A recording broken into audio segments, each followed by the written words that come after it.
And welcome to another exciting episode of The Energy That Surrounds Us. I am sure those of you who are fans recognize my guest, as this is his second appearance. I am truly grateful and honored to have him back on the show, and I am positive you all will enjoy it just as much. So without further ado, I give you the one, the only, the amazing Preston Dennett. Thank you, Michael. Thanks for having me on. There is another Preston Dennett somewhere in Kansas, but he's a little younger than me. Copycat. I wonder if he knows about me, because I can only imagine what it must be like, hey, do you know about UFOs? I imagine he's probably at some point going to get that question. Or he'll get the question, in your book, you talk about this UFO experience. And so, I want to get your take on it. And he's like, what are you talking about? Yeah, it's funny. But yeah, I'm glad to be on the show. This is an important subject. And it's amazing to see how it's going into the mainstream news. And people are talking about it in Congress. They're pretending to disclose. That's fun. I like how you said pretending to disclose, because I was going to ask you your feelings on that. Yeah, I'm not even on the fence anymore. It kind of was, because it was neat to hear them taking the subject seriously and seeing senators and representatives saying there is a cover-up, during now it's not that recent with Grush, Fravor, and Graves. The Congress people were saying, there is a cover-up. Some of us have seen UFOs. Pentagon isn't cooperating. I thought, wow, that's pretty strong rhetoric. But they talked more than the witnesses did. It was all talk. There was no actual disclosure. The AARO office, AARO, the All-Domain Anomaly Resolution Office. Oh, it just makes my skin crawl when I think about them and the stuff they're putting out. Resolution Office. Like, really, you're going to resolve this? I wonder, and you may be the guest to answer this. Could that be like today's version of the Majestic 12 that was set up in the 40s and 50s that was supposedly, researching and trying to prove UFOs or not, and in turn were actually covering up and burying all the evidence and stories? Yeah, no, I don't. Well, I don't know. It's not really my area of expertise, the government shenanigans, but I suspect it's sort of their administrative arm a little bit to go out there and just keep people happy and mislead them. Take one Right. step backwards, two steps sideways, one step forward, three steps back. You know, Yeah, you know, kind it's of. the man behind the curtain. Right. Kind of the look. We said we were going to investigate. We sent these people out. What more do you want? It's like that's not exactly what an investigation is. Yeah, investigate. Right. Now they're going to investigate. After, I mean, oh, I get so angry when I think about it. You know, NASA saying, we're going to form a group and we're going to start investigating. We don't have enough evidence. I'm like, you don't have enough evidence, but you have how many thousands of satellites surrounding our planet that can read a postage stamp? And you don't have a single photograph that's credible of a UFO? We Not know. only that, but you have a station in space that's, up there 24/7 with people on it. Nobody ever sees anything. I know for a fact they do because they're talking. Some of these astronauts are talking in confidence, and the word gets out fast. I talked to a lady who spoke to a very famous astronaut, and she asked him about it. And he told her, well, there's two camps, those who have seen them and those who haven't. But we all know. All of, so, yeah, I think that they've seen a lot of stuff up in space. Yeah, so I want to make sure we touch on you have a new book out. So do you want to share a little bit about your new book? Yeah, thanks, Michael. I appreciate it. I've been putting out a series of books called Not From Here, and they're all basically articles I've written over, gosh, almost 40 years now, 35, well, 48, now that I actually count from when I started doing it. And they're all about the more unusual patterns in UFO cases, unusual cases, outliers, just weird stuff that some of the other researchers haven't covered or really just hasn't been explored. So the first 4 volumes, this is volume 5. The first 4 volumes covered such subjects as, let's see, UFOs over mines, UFOs over graveyards, or not only over, but landing in them, UFOs and rocket launches, phone call from an alien. That was a chapter. Believe it or not, there are cases of this. UFOs over prisons, the UFO Bigfoot connection, the alien clown connection, just weird kind of offbeat topics. And this latest book is probably going to be the last one for a while at least, because I've basically exhausted I wrote about over 100 articles over all these years that went into various magazines like the MUFON Journal or Atlantis Rising. I mean, there's a ton of magazines, especially back before the internet became really popular and everything went digital. And all these magazines have a short shelf life. They're on the magazine racks for a month and maybe 2, possibly 4 if it's quarterly, but then they're gone. I thought, gosh, all my research is, well, not all, but a good portion of it was not available. So that's what prompted me to put out these volumes. And with this 5th volume, I've pretty much got all my research that was written in articles out there.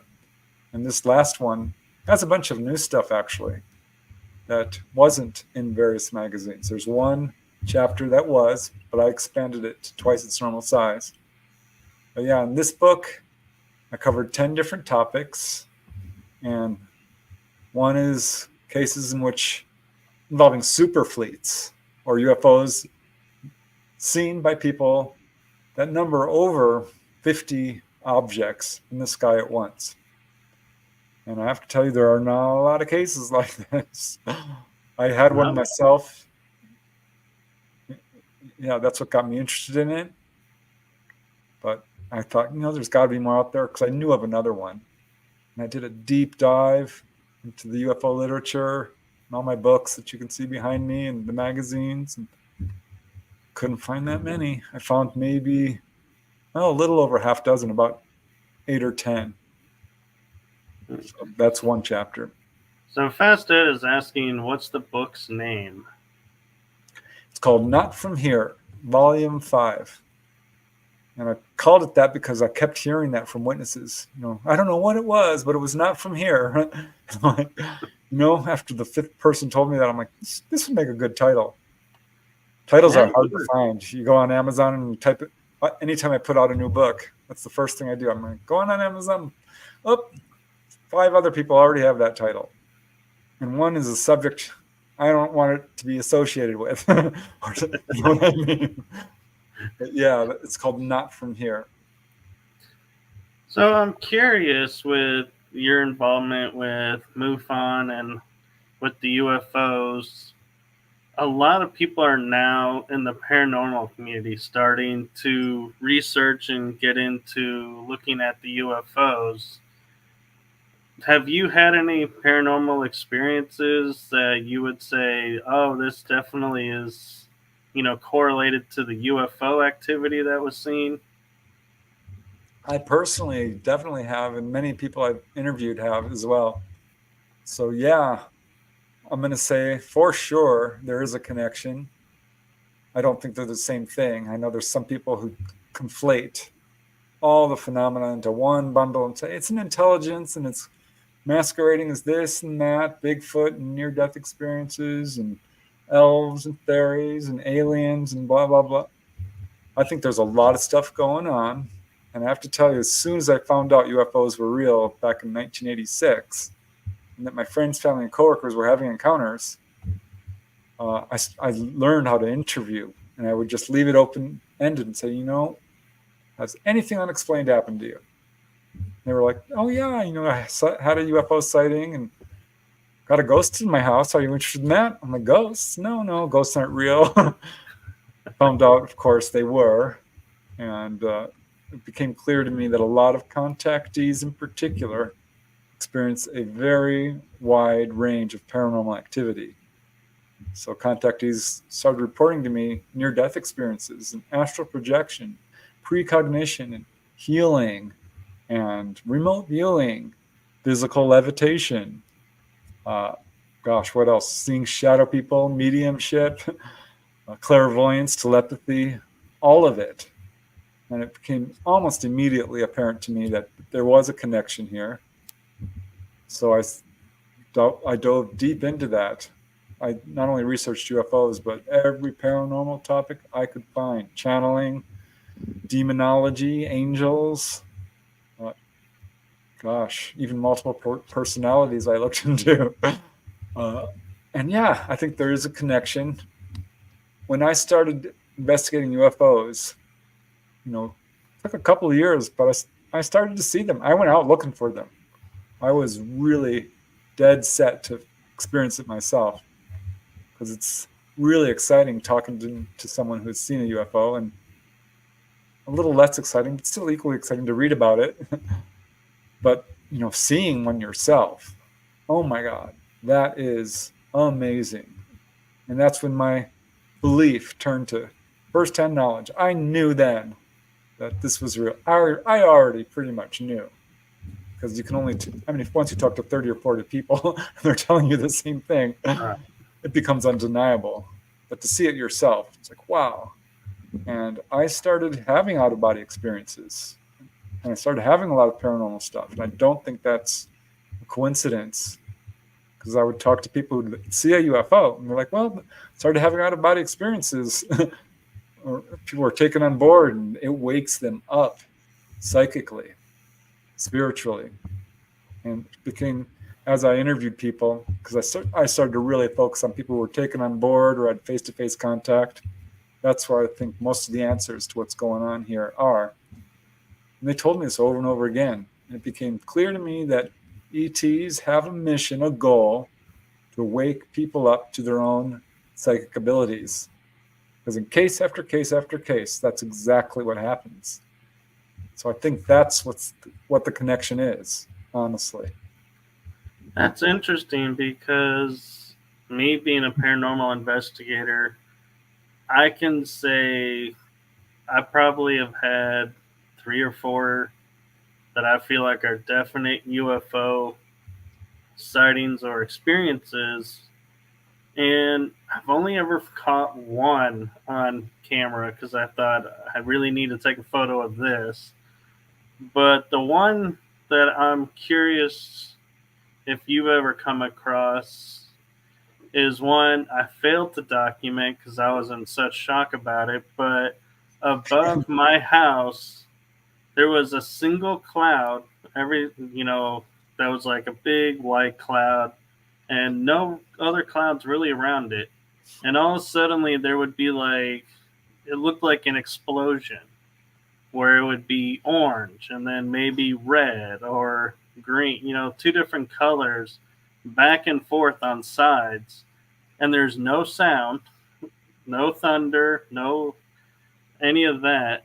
And my first thought was, I feel like I'm witnessing a UFO battle or a battle in space because it really did look like, a burst of like a laser hitting a shield, like we've seen TV. That's like the closest thing I could describe it to. And I was like so shocked that I was seeing this over my house. I went into my parents' house where I was visiting at the time, and I said, "You guys want to see a UFO battle?" And my mom goes, "Yeah." And we walked outside, and we were just watching it for a few minutes, and there was no sound whatsoever. It's like you would think, with all the lightning, there's usually thunder. And the ball lightning, when I looked it up, did not look like these flashes. So I was just curious if you've ever seen or heard of any cases like that. I have. Absolutely. There was a case of a gentleman I interviewed who saw exactly that, a giant kind of lenticular looking cloud over Costa Mesa.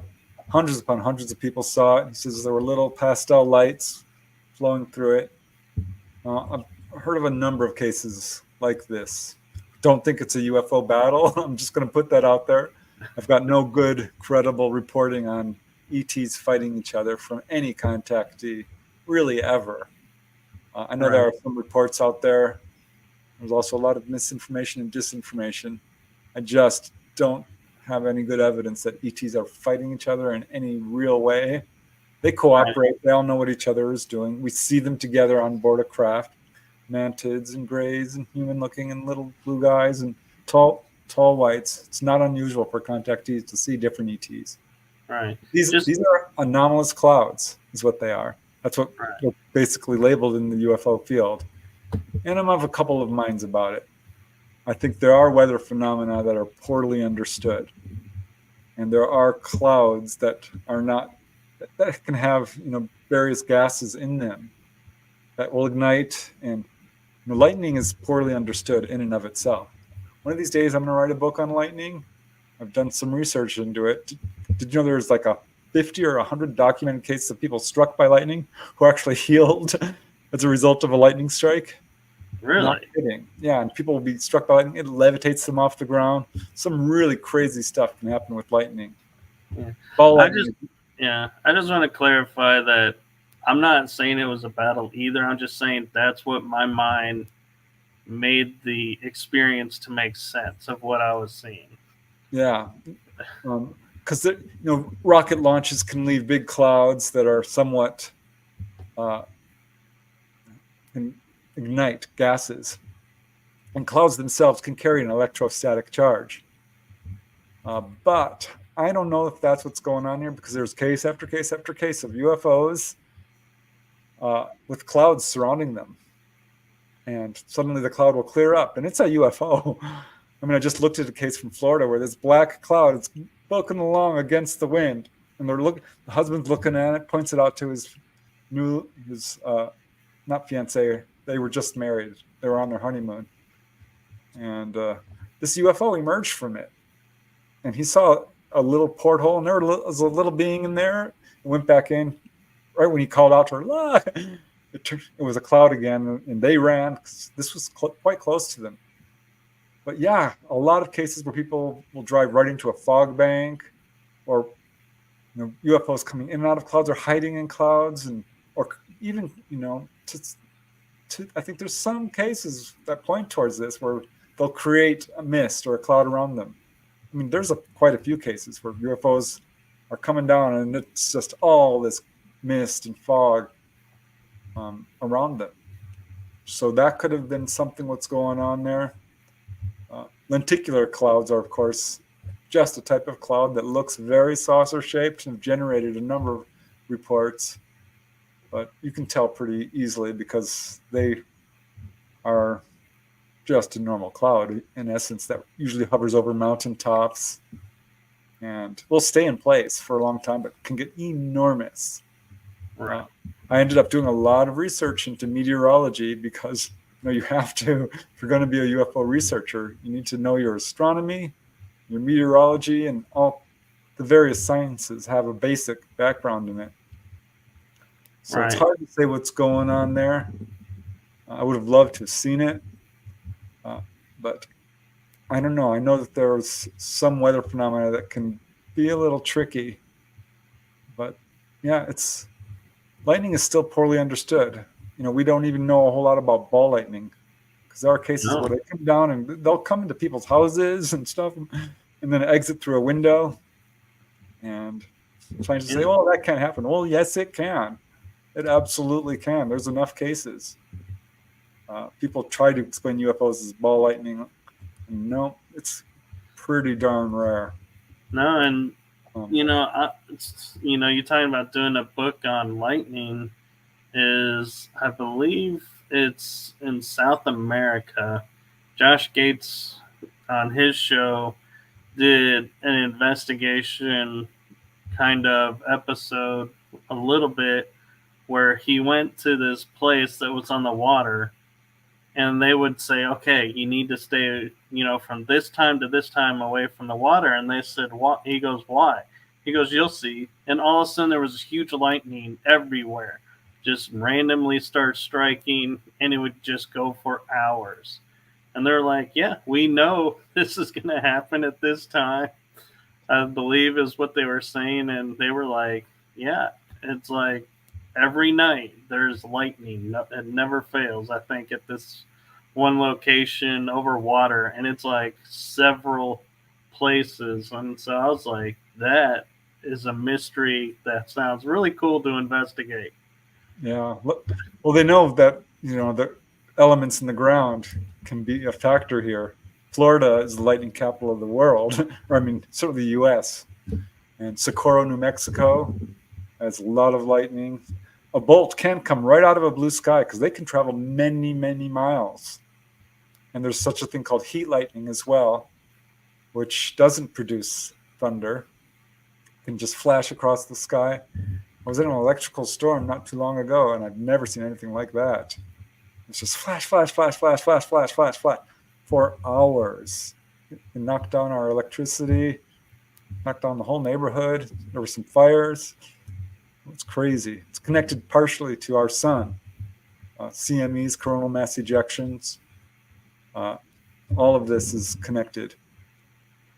Right. And switching gears back to like the UFOs, and I'm wondering if you've ever come across your research of talking with people and going, you've seen more UFOs than anyone else, or you are more in tune with, and finding out, well, the night you were born, there were UFOs in the sky above. And, is there a correlation of, does that impact the children that are born when they're overhead, or is that just you were lucky to have a UFO over your head and it really doesn't impact your life at all? Well, it's funny you say that because there's a number of contactee cases where that has happened. I believe that happened with Elvis, actually. And Elvis has this major UFO connection. I think he was a contactee if you look into his case. Yes, if I recall, there was a UFO sighting on the day he was born. I know of a case in South America, same thing. This guy was literally taken from walking home from school. He was missing for the full day. Everyone was looking for him. They found his school books. Like, he's not here. And he came back and he's like, you're not going to believe this. And like, no, we believe you because we found your school books. We've been looking for you. What happened? And when his mom was pregnant with him and had him, that she saw a UFO the day he was born. I think this is honestly intentional. I'm going to look into this. Now you got me really curious. Because I bet I could find a whole string of cases that would kind of like the UFO the day you were born. Kind of that would be interesting because I don't know that there's ever been a study specifically on that. But now that you've brought it up, a couple of cases immediately come to mind. Yeah, because I have a friend. I co-host Paranormal Versus with. I'll shamelessly plug Thursdays at 3:00, 3 times a month. But she often will say, she's really into the paranormal and everything. And she, if I remember her story right, is there was a UFO above when she was born that her parents actually saw it. And then she was born, or it was either she was born or conceived, either one. Oh my gosh. More cases are coming. I'm remembering a lot of them suddenly. I had an encounter, actually, driving up the San Diego, honest to God, driving up the San Diego freeway. I'll never forget the date because it's a significant date. And I saw this object, perfectly round, it looked like, right over the freeway. And the 405 freeway is the worst freeway in the world. Don't go on there. You'll never get off of it. It's so crowded. I knew this, so I was driving in the middle of the night so I could at least move. And yeah, I was booking along at probably close to 70 miles an hour. Speed limit 65, so please forgive me, but everyone was doing it. And it was pretty crowded. And there was a very low cloud cover. I'll never forget it. I'm looking at this giant orange, well, actually yellow-white light, thinking, what the heck is that? Because it's right over the freeway. And this is, 1, 2, 3, 4 lanes at least, maybe 5 on each side. A big freeway. Thinking, gosh, what is that? Could that be a street light? I know it's not a building. There's nothing hangs over the freeway. They don't build anything over the freeway, except maybe a bridge. And as I got closer and closer to it, I could see there was nothing attached to it. And I'm looking up at it going, because no one's stopping. I didn't stop. I should have. But, you're on the freeway. And it's late at night. So I go right under it. I'm like, that is weird. I don't know what that is. I got a message. It said, your niece is born. Your niece has just been born. Not in English. I just knew it. And of course, it was true. I did not know. And her mother had seen a UFO very close up, seen grays face to face. It's in the family. Her brother saw a UFO and a humanoid. So there's a connection there. But yeah, that was the day she was born. So I think that is a thing. Absolutely. Because my sister, when she had just had her baby, he was 4 days old. She had a major UFO encounter. Not quite the birthday, but almost. They're very interested in reproduction, and they follow certain families. So that the more I think about it, it doesn't really surprise me. I'm going to do research on that, Michael. You got me really intrigued. I want to see if I can find a bunch of cases, because that would be interesting. Yeah, it might be a part 7 to your series. Yep. That would be awesome. And, that would be interesting to see, because there are so many things in our world that we can't understand or explain. And I was on a paranormal interview recently, and someone asked me, what got you into the paranormal and how do you define it? And I was like, that's a really good question. And I was writing an article for an online newsletter, And I said, and I researched paranormal and tried to define it to explain it. And the most basic definition is anything unexplained. And so I was like, well, if you go by that definition, then the whole field of the paranormal blasts wide open. And I'm like, yeah, so we don't have to everyone be doing like ghost stories or parent or investigations. There's so many more topics, and it's like I love that I came across that because like I'm one of those that I'll put UFOs into the paranormal with respect that I'm talking about the UFO craft and where it's located, not meaning okay, this is US versus or deep state versus someone else made it. I'm like that's a different category. Yeah, well, the universe is paranormal, isn't it? It is. Infinite. I always I looked at that because I finally decided, supernatural, paranormal, it's a bit of a misnomer. It's not breaking the laws of the universe. I think it just is clear evidence that we don't understand the mechanism of what's going behind, on here. And that's all it is. It's something we don't fully understand. Right. And talking about the universe, I mean, Marvel's now introduced us to the multiverse, which science is starting to say is real. And someone was talking to me and they go, oh, you have this, that comes from the ultraverse. And I'm like, wait, I'm just now getting to the grounds of getting universe and multiverse. Now you're throwing in ultraverse? What?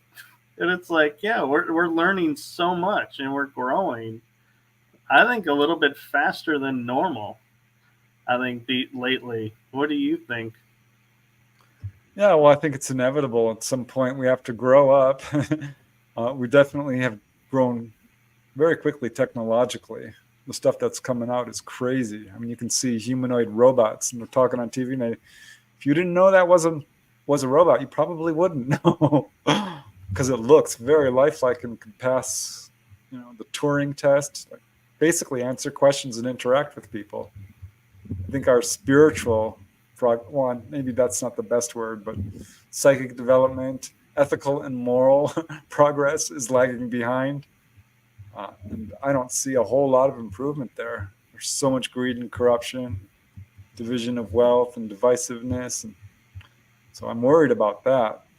Yeah. But yeah, I think inevitably we're going to progress and become more aware.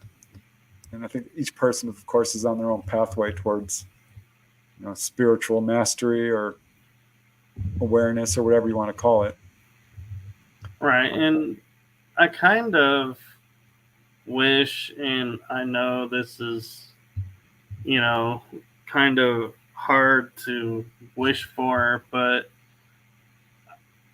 I have the wish that like the paranormal community, the UFO community, all the different communities would unify and support each other and stop this bickering between each other saying, no, that's not real because I don't believe that. And it's like, it doesn't matter what you believe. You were supposed to be supporting one another. Everyone's experience is going to be different. Like, for example, MUFON. I used to follow MUFON a lot, and then I would hear, some people saying, oh, MUFON came and told me I was wrong, and then they came out and said, oh, we found this over here, and they were like, well, you told me that wasn't. And it was like they were either stealing or suppressing cases, and I was like, well, that's not cool.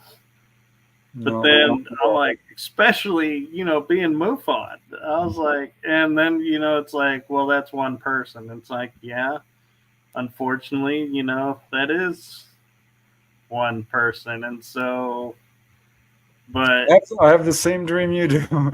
Let's support each other. Let's get a consensus. There's a difference between belief and knowledge. You can believe whatever you want, but doesn't necessarily make it true. But certainly we should let love and truth guide our actions. I was shocked when I got involved in this field and realized it was political. Like, really? What? People were fighting to, get up and be the person who spoke at the convention. And I just laid back. I don't really want attention, honestly. I never thought in a million years I'd ever be speaking on the radio or going on TV or really doing anything like this. So it was a real shock when I found out, all the infighting that was going on, and the backstabbing and the gossip, and frankly, the lies and the misinformation, the disinformation, and the cover-up. That was not only shocking, it was infuriating. And you can see that in this field. There is absolute nonsense going on.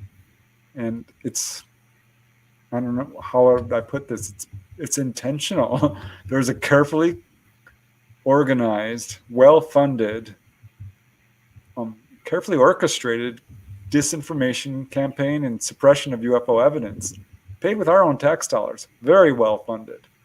This is not okay. So I don't know how to fight something like this. And every UFO group, starting from the first ones like APRO, way back in the late 1940s, the Aerial Phenomena Research Organization was formed by Jim and Cora Lorenzen, true heroes in my eyes. They were infiltrated by the CIA. Donald Kehoe, another hero, true honest-to-God UFO researcher, fought the Air Force and the cover-up and was treated very poorly. James McDonald, same thing. He actually finally convinced J. Allen Hynek to start being more forthcoming and, start criticizing the Air Force more vehemently, because he was towing the party line for a long time. This is what we're dealing with. So I don't know. I would love if we could all come together. I do know for a fact that in the UFO field, in the beginning, a lot of researchers wouldn't even touch humanoid reports. Like, it's okay if you had a sighting. If you think you saw an ET or a figure coming out of it, you're crazy. If you think you saw a UFO more than once, don't want to talk to you. If you think these things have ever crashed on this planet, nope.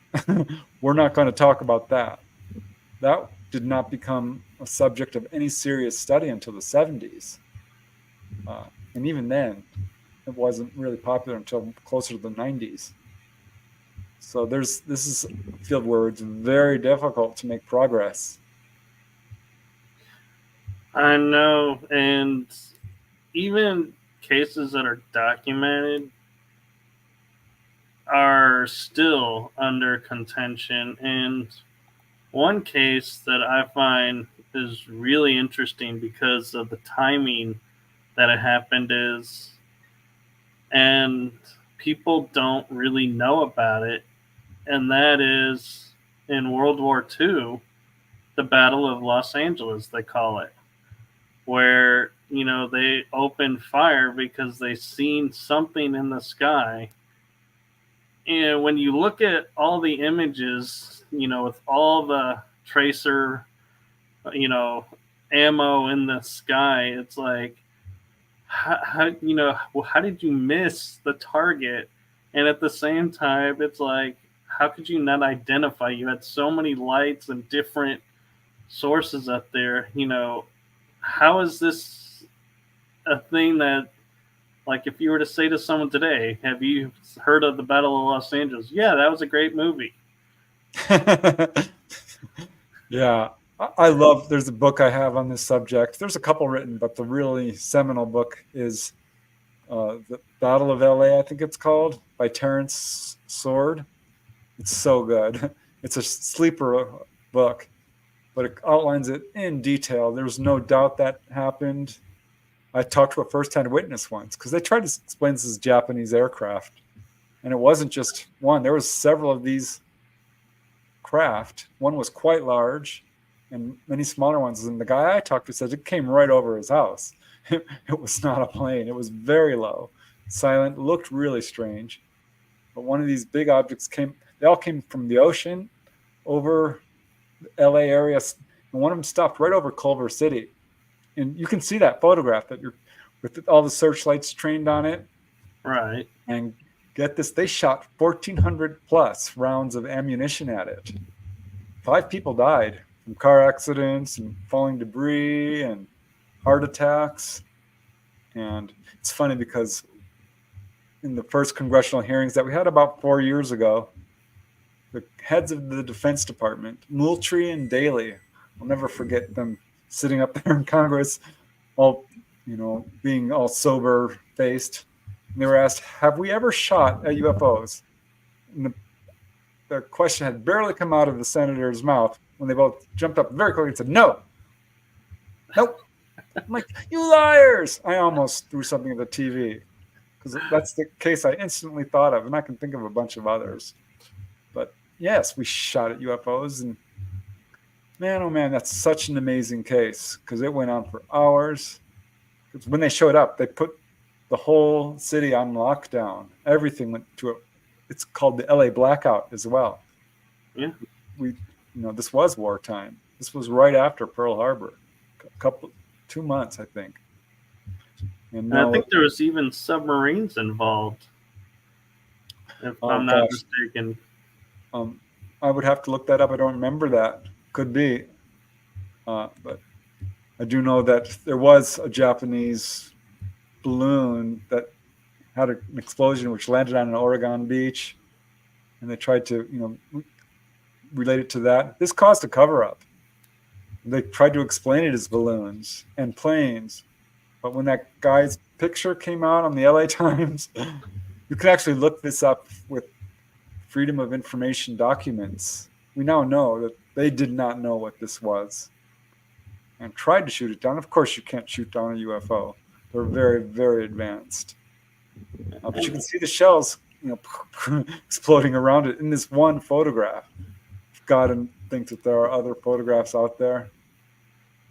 And the sad reality is I can get in the 40s and 50s saying the UFO shot down was really a weather balloon because there's no internet. So not everybody can see what's going on, and would be like, okay, maybe it was misidentified. Okay, I could give benefit of the doubt to that. But today, they still use the weather balloon and say, oh, a weather balloon was shot down. I was like, the hell it was. That's no weather balloon. And going, you realize we have internet now. Everything is out there. You got to update your playbook because it doesn't work anymore. Yeah, they'll go to desperate measures. That's another thing I want to do a study on, the horrifying explanations that Project Blue Book came up with to debunk people's sightings. Roswell is a good example because the guy, Jesse Marcel, he's the head intelligence officer at Roswell Air Base. You think he doesn't know what a mogul weather balloon looks like? All the ranchers, they know these things would come down all the time. They know what weather balloons are. I think my favorite stupid explanation that the Air Force ever came up with, there was this case that took place at a high school in Massachusetts. This case was from Raymond Fowler. And this girl had seen a UFO go down the street at street level. And she's like, Mom, she came running down the stairs. There's a UFO. And she's like, oh, no, there's not. And she ran outside and she's like, there it is, it's going. And so they got a bunch of adults together and they went down there. And it was there. And there was 3 ladies who stayed there and got up to the field. There was 3 objects. One was hovering right over Beverly High School. And another was up in the sky, but quite low. And they're looking at it, and one of the ladies, they're in a group, waved at it. This darn thing drops down to they estimated it was 20 or so feet. I'm guessing it was probably closer to 50 or 100 because people, have a tendency to have difficulty estimating, which is actually an important point. They're telling the truth because unless you know the exact size of the object, it's very difficult to determine its altitude. But at any rate, it was right over their head, within a stone's throw. 3 ladies, 2 turn and run. The other lady's paralyzed with fear. She, basically lost control of her bowels. She wet herself. Poor thing. gosh. And finally, they were screaming, and she runs. They all run. They call the police. The police come. They saw it too. And Air Force, Project Blue Book, does an investigation. Do they interview the witnesses? No. They just hear about it and decide what they saw was Venus. That's what they saw. At street level. I don't know that there's ever been a case of anyone seeing Venus that became so frightened they wet themselves. Yeah. No. It's infuriating. Yeah. But there's a question in the chat group, but before we get there, since we're talking about Project Blue Book, did you ever catch the History Channel series? The fictionalized one, the drama? Yes. I did. I was so excited. And then I watched it. Well, the one thing I thought was interesting about it is the guy, the civilian that was supposed to be the doctor that was supposed to help the Air Force cover it up, was like, wait a minute, aren't we here to investigate? We're not even going to the site and writing a report. How is this possible? And I was like, wow, they're actually telling the truth somewhat of the project. I thought, they would cover actual incidents. I'm like, wow, okay, we're going to cover. I know this case. But I became kind of jaded at the dramatization because I started picking it apart. I'm like, well, that didn't happen and that didn't happen. I was hoping for something that was really true, but they absolutely captured that. Poor J. Allen Hynek. What a battle he had, because he's the astronomical consultant. He's like, here's a guy. There was a case in Nevada where an officer had just gone to flight training. He's pretty educated. He's a young man, comes upon 3 landed UFOs, gets out of his car, walks up to them. As soon as he gets close, they take off one by one. Real close, very clear observation of landed craft. No chance of misperception. Project Blue Book got a hold of this case, and what did they do? They attacked his mental capacities and did not do any other investigation. And if someone called and says, I see a UFO, and they know it's Venus, let's go down there. Let's check this out. We're going to fly down there. Exactly what you're saying. Anything that had a prosaic, conventional explanation, that's what they would investigate. Anything that was clearly unexplained, nope. And frankly, the best cases never even reached Blue Book. Anything that, quote, affected national security, which in itself is a joke, because these things, if they wanted to take over, we'd know it by now. Yeah. But they, the best cases with any evidence, photographs or anything like this, bypassed Blue Book and went to the Air Technical Intelligence Command, straight to Wright-Patterson. Blue Book never saw it. Yeah, and what was interesting, too, talking about the Roswell incident, is I was there with a friend from the Netherlands, and we said, where's the crash site? And they go, which one? And we go, well, the one that's the, Roswell incident. And they go, there was 3. And we're like, wait. I'm like, I heard rumors of 2. When did there become 3? And it's like, how much, it's amazing when you talk to the locals, how much has been suppressed to where I'm willing to bet hardly anybody knows that there was 3 UFO crashes in Roswell. Yeah, and more than that in New Mexico. I wrote, a series of books over various states, starting with UFOs over California, because that's where I was based. And there were some really interesting incidents. I mean, there was a little craft that was, must have been 4 feet across, crashed ostensibly in Northern California, but several incidents along those lines. And in New York, there was cases, all of them, Arizona, Nevada, Colorado, every state that I wrote about had incidents like this. And the more I looked into it, because there are people who specialize in UFO crashes, like, Robert, Bob Wood and his dad, they have a whole book on it. A lot of cases. It's not just even 10 or 20.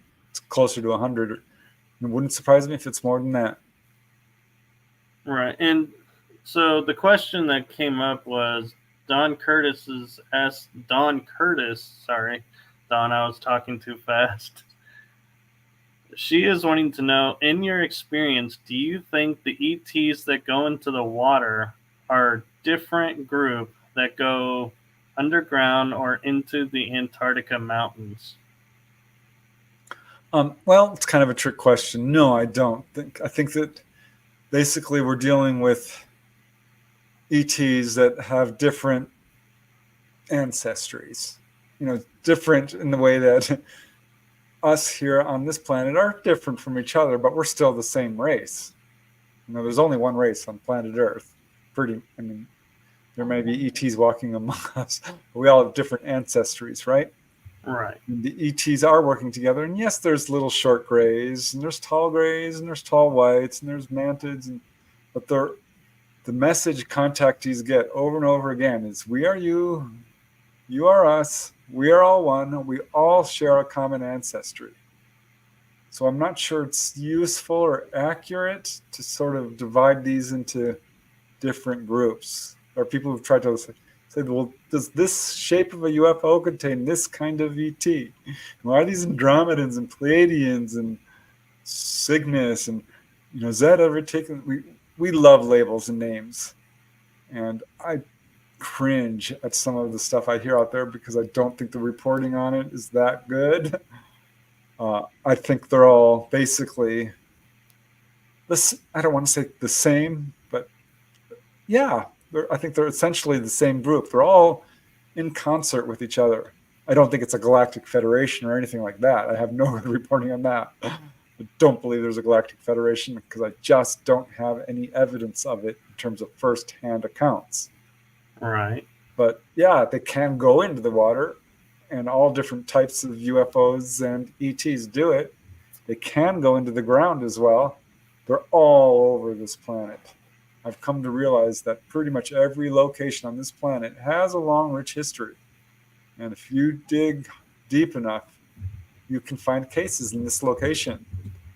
And name a city, name a state, name a country. I bet you dollars to donuts I can find a number of cases going way back in any location on this planet. I actually put out that challenge, and I've got a whole list of places people sent me, like, hey, you're finding one in my hometown. So it's going to be a research project that I'm going to work on shortly. I'll just say, careful what you ask for there. Yeah, I actually have like 50 locations people sent me. Oh, great. Okay. This is going to be a lot of work, but I am super interested to see if I'm right about this because I think I am. So they're everywhere.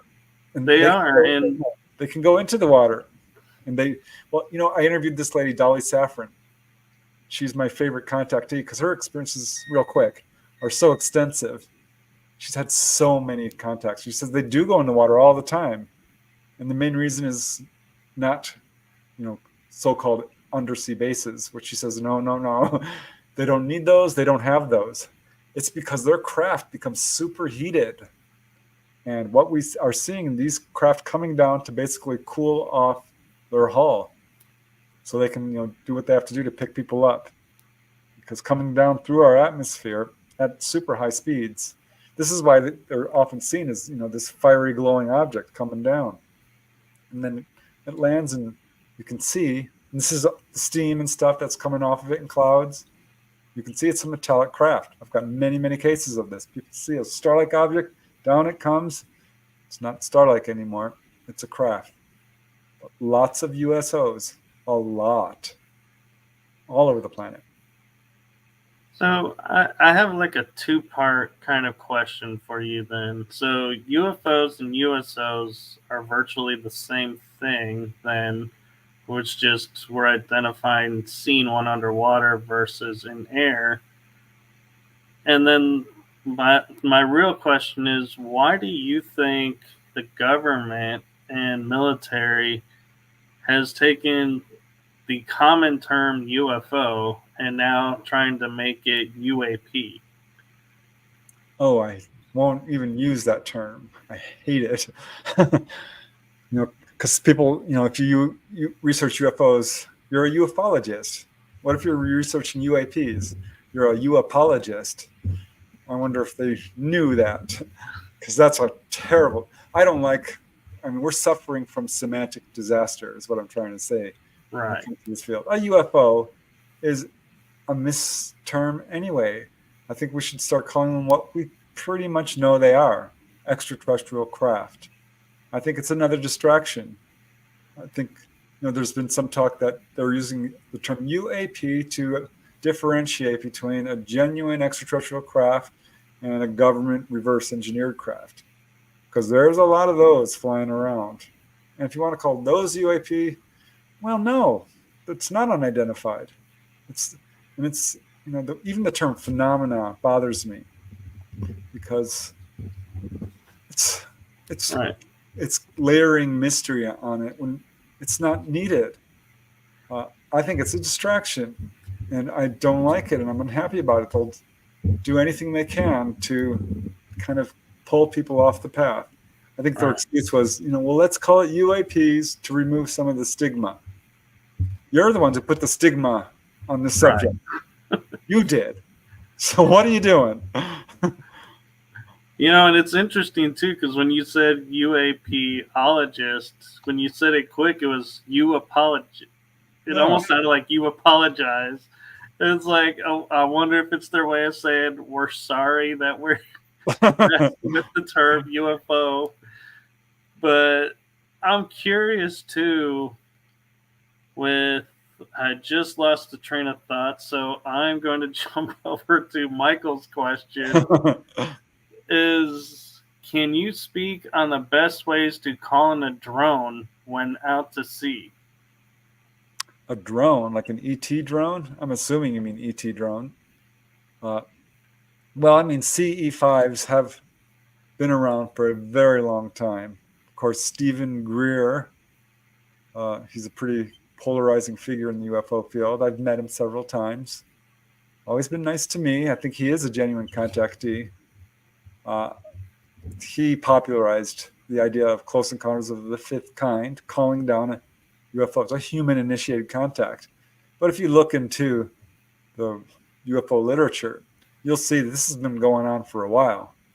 And there's many cases dating all the way back to the 50s of people like turning on searchlights and a UFO will show up. That happened in Norwood, Ohio, over a period of 2 years. The Norwood searchlight case. Look it up. It's amazing, because they actually caught photographs of this thing in the searchlight beam. That happened in France.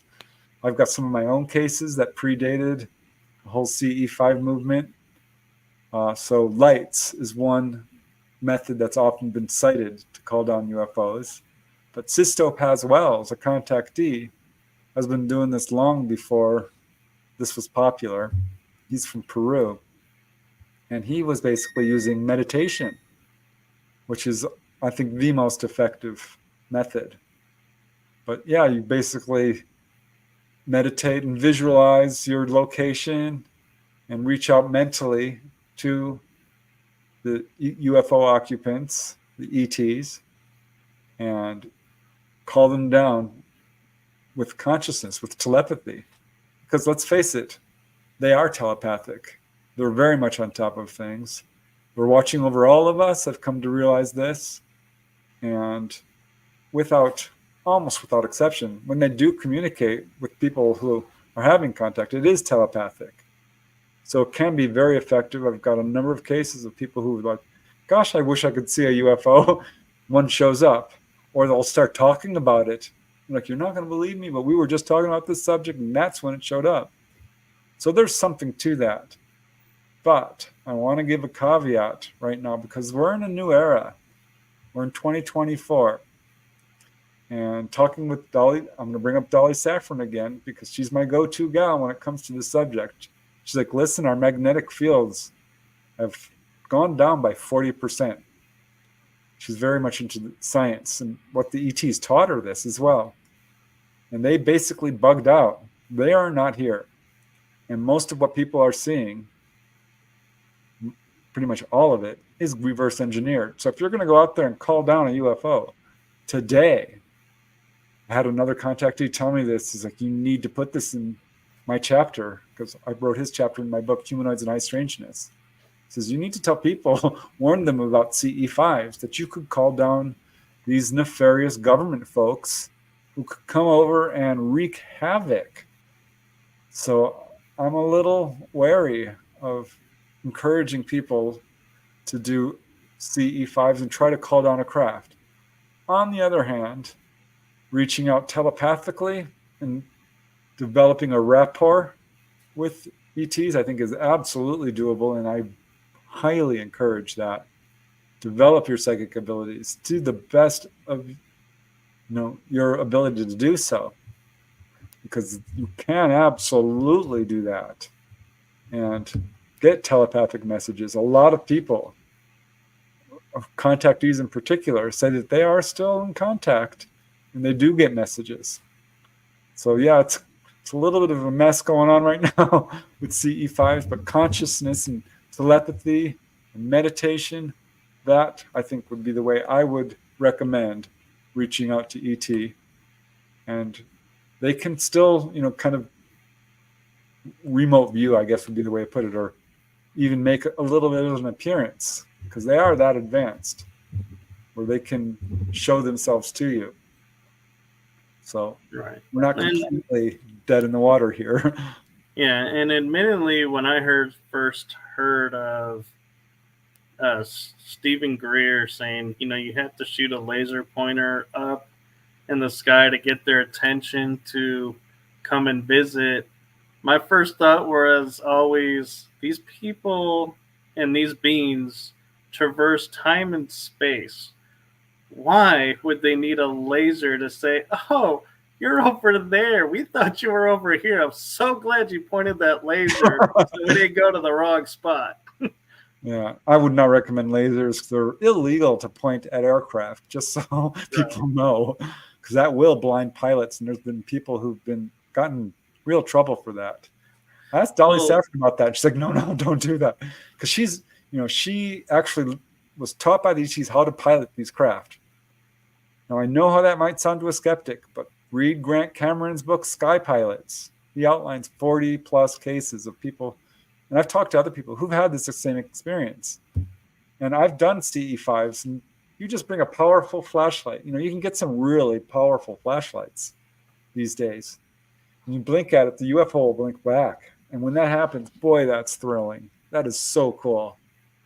Right. So I lost my train of thought on the question, but I thought of another one, and I don't know if this is one that you've ever been asked or touched on, is what is your feelings of people saying we've seen UFOs and then like crop circles appear on the ground? Are they related, or are they just two different phenomena that just happen to be at the same spot? I suspect they're related. I have to tell you, I'm not a crop circle researcher. I followed it. Barbara Lamb, I love her as a researcher. She's done a lot of work into this. Colin Andrews, a bunch of people are far more experts on crop circles than I am. But I have looked into it. They're real, 100% real. If you look into the research of Dr. Levengood, I think is his name, where he examined these stalks, whether it's rape or corn or wheat or whatever, under an electron microscope, you can see that they're not crushed. The little cell walls are burst and exposed to some kind of radiation or electromagnetism. And they're laid down and they're woven together. You can easily tell the fake ones from the real ones. And I do think that they're probably done by ET. I asked Dolly about this, and she's like, oh yeah, this is another way that they reach out and talk to people. But so interesting, and I love the crop circles because they're clearly genuine. Yeah. My question just popped in my head. Nice. But you can finish if you want to. All right. Yeah, I love the crop circles. Some are so complex. They're so beautiful, and they're so obviously meaningful. And there are people out there who are specializing in it, who have basically found amazing mathematical corroborations or correlations. I mean, one was clearly the Fibonacci sequence. There's one that shows an ET head and a record clear referencing the Voyager probably, and I think some that wasn't there show one too that was like DNA and the star system?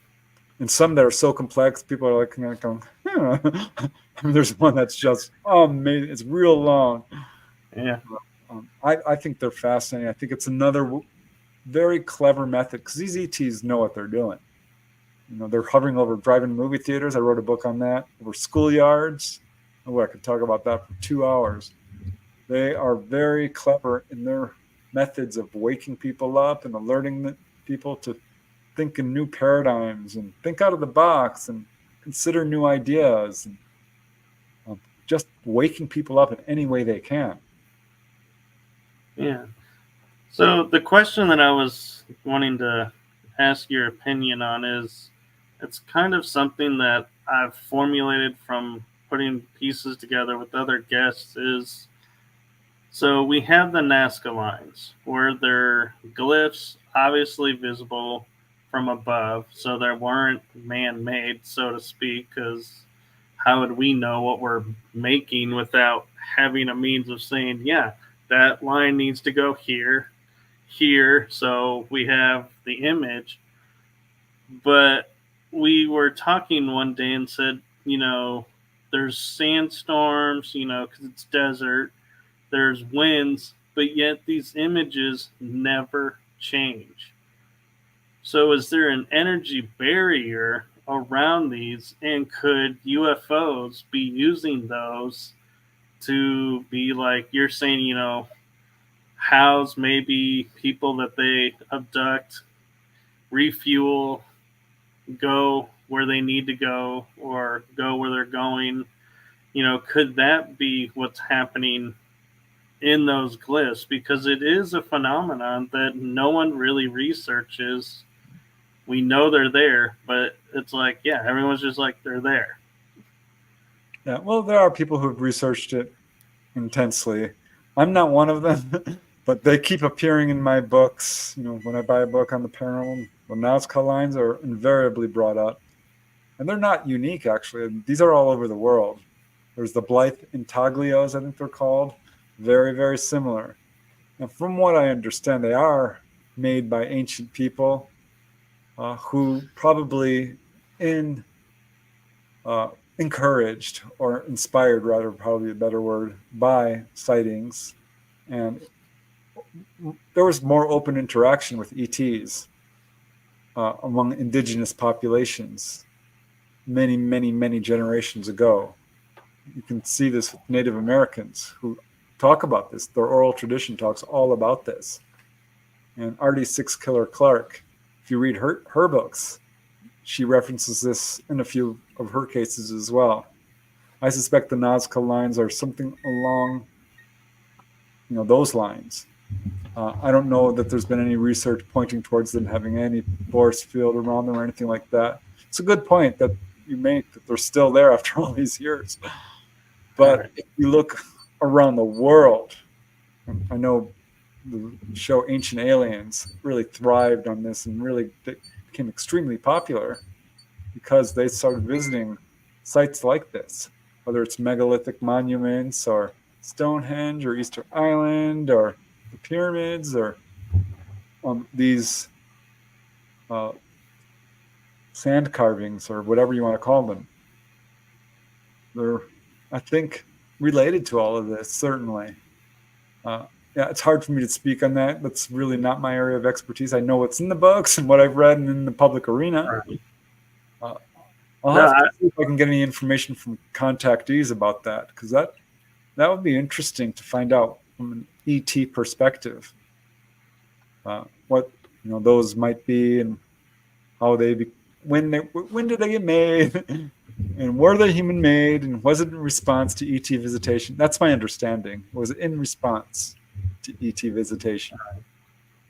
Right, and I understand, and I know it's not your forte, but I was just curious if you, and like you're saying, reading your books, if you had come up with theories of, maybe this is what this is. So Yeah, I wasn't meaning to say, yeah, you study the Nazca Oh no, lives. that's all right. I'm happy to answer any questions because it is connected. All this stuff. I think you're not doing your research if you don't start looking into all the way down to cave. I looked into this cave paintings. Let's study hieroglyphics. I studied all the Renaissance paintings. Boy, is that interesting. Oh, I And know. All the UFOs and the paintings that everyone's like, no, they weren't around then. I'm like, it's in the painting. How are you telling me this wasn't around? up the wood carvings from the Middle Ages, 1500s and 1600s. It's amazing. Astronomer. Well, one of the chapters in my latest book, Not From Here, Volume 5, I did a whole chapter on astronomers who've seen UFOs, and it goes way back. Some really famous astronomers like, Edmund Halley, that's right, 1676. He had sightings of a UFO, 9,000 miles an hour, big as, God, he said it was bigger than the apparent size of the moon.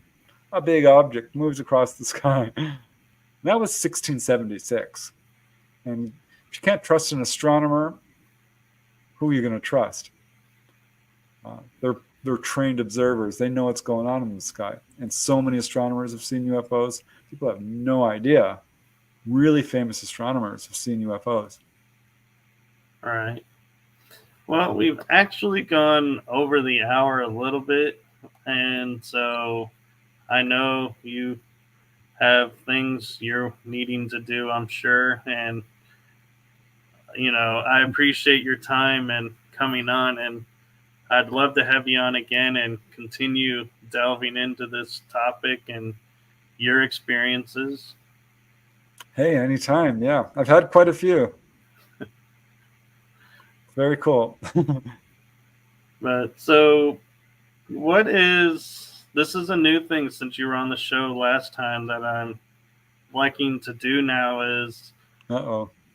from your personal experiences. It doesn't have to be through research or anything, just your experiences in life in general. Is for the people that are watching this episode, whether live right now or on replay, what is a golden nugget that you would like to leave them with? I would say leave fear behind and have fun. We're immortal beings. There is life after death. Fear seems to be a guiding force in our lives, especially fear of death, and it's just not true. So yeah, leave fear behind and have fun. That's why we're here. I love that. And yeah, so thank you again for coming on, and thank you to everyone in the chat room, and thank you, Dolly Saffron, for your comments in the chat room. I always appreciate you coming on when Preston comes on.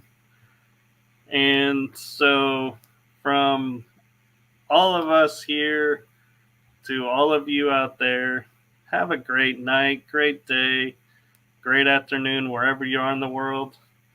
Make each day filled with love and joy. And like Preston says, leave the fear behind.